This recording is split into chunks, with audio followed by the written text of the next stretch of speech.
nandito pa rin kayo, di kayo nasasawa sa amin. Napakasulit po ninyo, Hong Kong supporters. Lahat ng ito ay para po sa inyo. Lalo po namin gagalingan at lalo namin pagbubutihin ang aming mga misyon para makatulong sa iba. At syempre, para mapasaya po kayong lahat. Yun, maraming salamat po sa inyo nagpunta dito kahit malayo yung lugar natin. Thank you so much po. At pinaramdam din po ngayon na One Kalingap. One family! Maraming salamat po. Love you all po. Thank you po. I love you too. And of course, another pack of appreciation here represented to Zalmar Matuba. Palakpakan naman po natin, grateful recognition in your valuable support and dedicated contribution as our guest. Si Kuya Bal, nawawala na naman. Generosity and effort for instrumental. Nawawala ka na naman, Kuya Bal eh. Mga kaibigan, palakpakan po natin, ladies and gentlemen, ang ama ng Kalinga, Kuya Val Santos Matuba. Palakpakan po, everyone. You will receive a glass and a chocolate.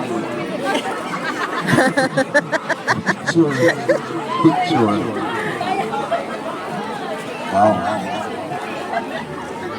And of course, Kuya Val, ano gusto mong sabihin?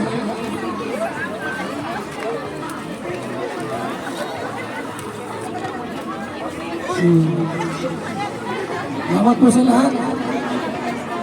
Ito sa Hong Kong. Maraming salamat po.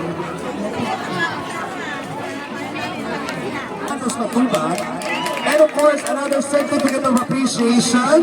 Ayan, para sa ating third meet and greet. Para sa ating napakagandang may bahay ni Kalinga Prab. Chocolate Tapia Matubang.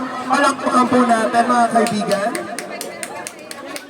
Ang ating napakagandang asawa ni Kalinga Prab is Jack.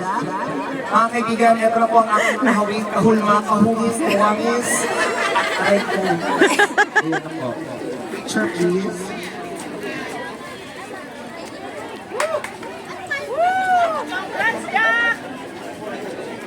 Ano gusto mo sabihin, Maren? Maraming salamat po sa inyong lahat. Napakasolid-solid nyo. Talagang one Kalingap family dito sa Hong Kong. Maraming salamat po sa mga nagpumunta dito. Especially dito sa mga Kalingap warriors. Maraming salamat po sa inyong lahat. Walang hanggang po sa salamat po sa inyo. And God bless po sa atin. Thank you very much. Mama. Thank you so much. Hello. Hapon po, tanghali pa lang sa inyo lahat. Una po sa lahat ay nais kong pasalamatan ang isang tao na wala rito ngayon. Malaki pong nating bahagi kung bakit po tayo nakakonect ngayon sa Philippine Alliance. Walang iba po kundi si MJL. Yan, wala po siya rito ngayon kasi siya po ay nagtulog sa patayang kanyang nanay.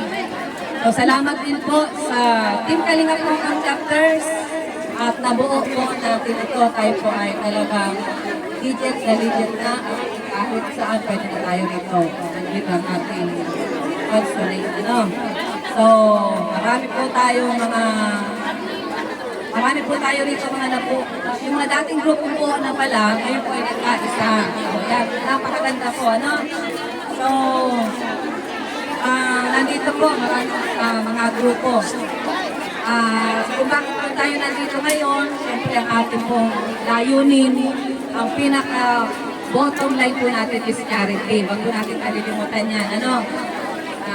Pagtulong, bakit po natin ginagawa ito, una po ang aming pamilya. Alam naman po natin na ang ating pong tayo po ay motivated, siyempre, una, si Lord, Sabi nga ay magagawa ng Diyos na pasaganain tayong lahat upang tayo ay may maitulong sa ating kapwa. So, lahat tayo rito, nananagana tayo, makikita man ay material, spiritual, physical, lahat ng yan ay blessings ni Lord, Kaya, ang purpose ko pala, kaya tayo binibless ni Lord ay para may maitulong tayo sa ating kapwa. Ang ikalawa, siyempre, tayo ay gumagawa ng pagtulong sapagkat sabi nga ni Lord ay mas mapalat po yung nagbibigay kayo sa lumakanap. So maraming salamat po sa mga nagbibigay at mas mapalat po kayo, no? Dahil ibabalik na ni Lord sa inyo ng 660 na araw. So salamat po, yun ang mga blessing message. Palakpakan naman po natin Ate Edna!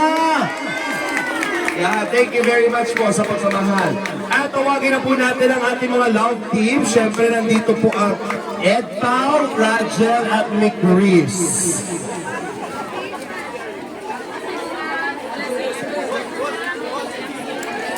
Okay, mamaya daw nag-pista. Tawagin na muna natin.